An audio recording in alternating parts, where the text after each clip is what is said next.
Hey YouTube, welcome back. Today I want to do a quick lesson on one of my favorite effects to play around with, and that is delay. And specifically I'm going to be talking about using the dotted eighth note delays. It's really sort of popularized by players like The Edge in U2, David Gilmour in the song Run Like Hell from Pink Floyd's album The Wall. Many other examples of great use of dotted eighth delay. I want to show you how that effect can be used to take a very simple pattern, and in fact a pattern that may not even be all that interesting or pleasing to the ear without the effect, and how the application of that effect to the same phrase can create something that's very interesting to the listener's ear, right? I've often said about the Edge, right? The Edge can, with a delay pedal and a 4-note arpeggio, the Edge can bring an entire stadium of people to their feet in a way that frankly players that play a million more notes a minute just can't. There's something very effective about this effect and the impact that it has on the listener. So first, I'll show you I'm just going to go through a few patterns here. The first one is just a 4-note descending pattern.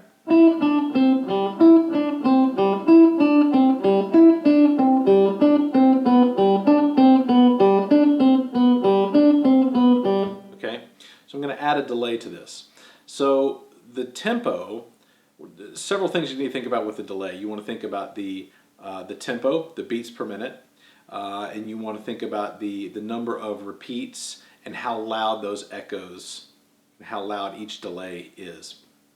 So I have this set to 108 beats per minute. I believe that comes out to 417 milliseconds between each delay, so that's the dotted eighth.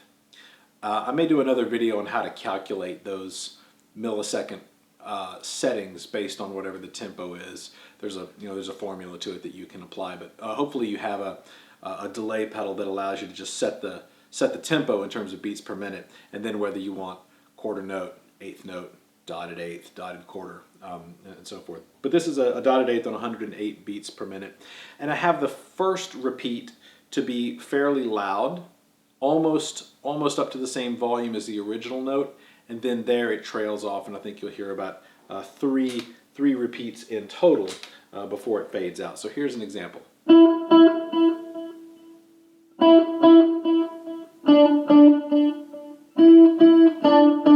Okay.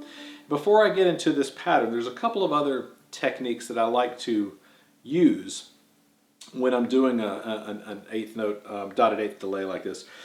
First off, I tend to use a guitar with single coil pickups. I'll tend to use a Stratocaster or a Telecaster.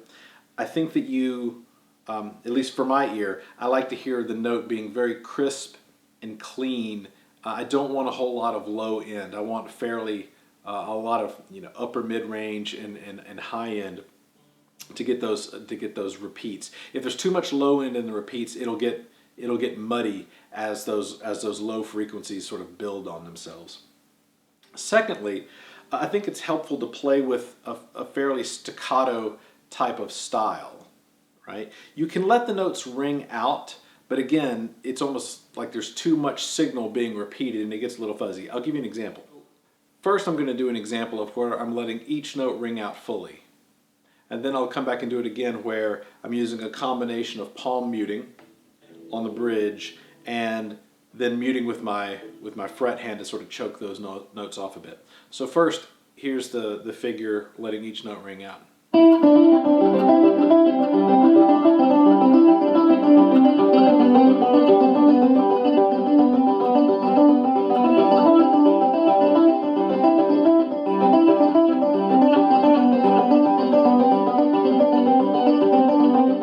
Okay, now once again with a little bit of palm muting into the mix.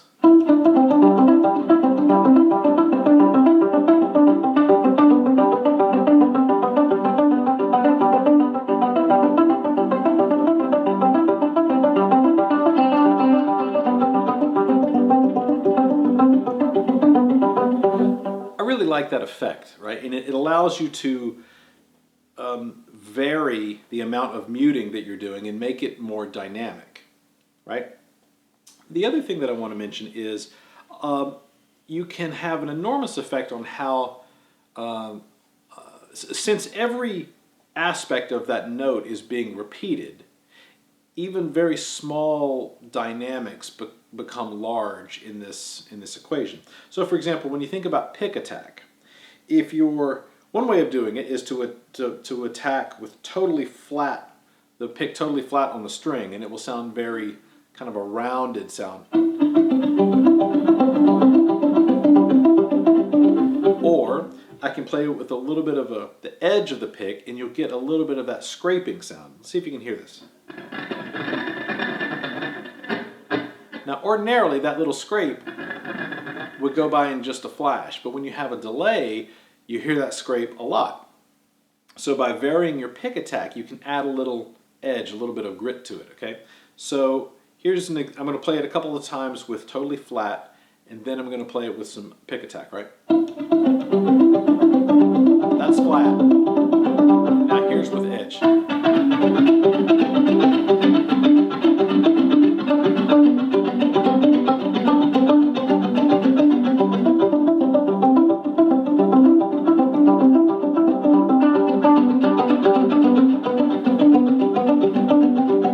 And then you can start to vary that pattern a little bit, and just adding a couple of extra notes here and there will really make the pattern jump out. Those notes will really jump out to the listener. For example.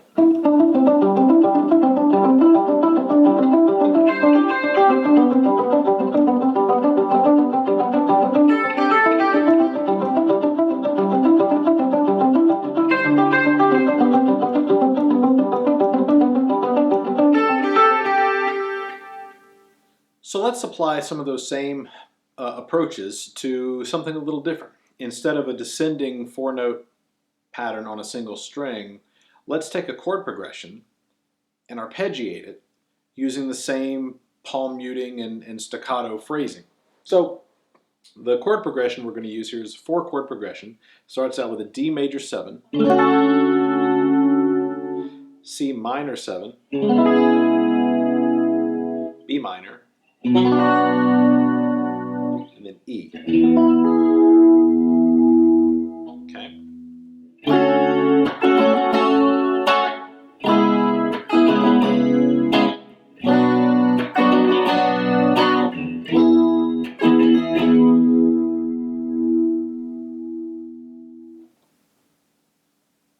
So now let's try taking those same approaches and applying that to that same 4-chord progression.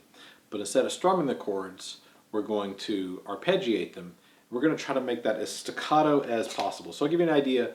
Here's what it sounds like with no delay.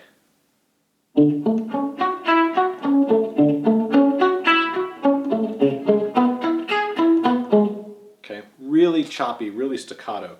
We want each note to sort of jump out as the repeats come through, okay? Let's try that again.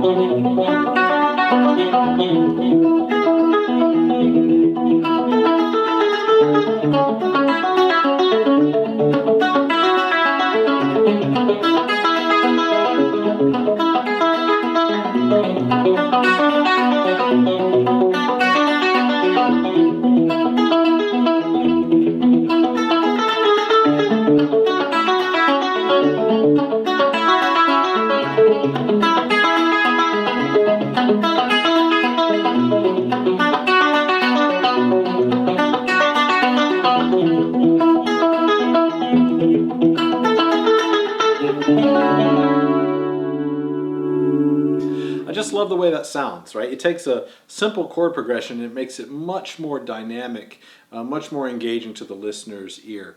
And I can spend hours just playing with the delay and coming up with new ways of utilizing that effect. Here's another example of using that on a arpeggiated pattern. This is another little 4-note pattern.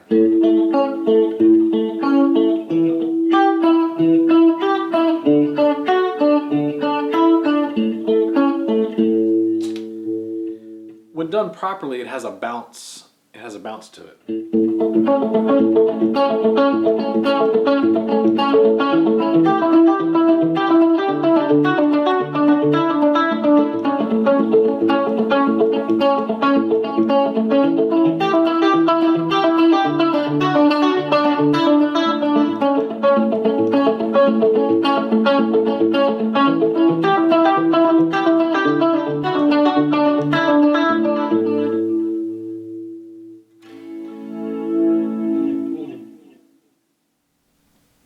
So that's today's lesson on using the dotted eighth note effects, combining that with arpeggiated phrasing, staccato phrasing, palm muting, and alternating our pick edge attack. All right, there's countless ways that you can combine these approaches to create really interesting progressions and phrases. If you liked today's lesson, give it a thumbs up and subscribe to the channel. Thanks for watching.